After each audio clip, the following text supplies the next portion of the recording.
رسول اللہ صلی اللہ علیہ وسلم ایک دن حضرت عائشہ رضی اللہ تعالی عنہا کے پاس آئے۔ اس وقت ایک عورت حضرت عائشہ رضی اللہ تعالی عنہا کے پاس بیٹھی تھی۔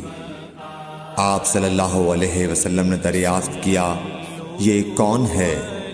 عرض کیا، فلاں عورت، اور اس کی نماز کے اشتیاق اور پابندی کا ذکر کیا۔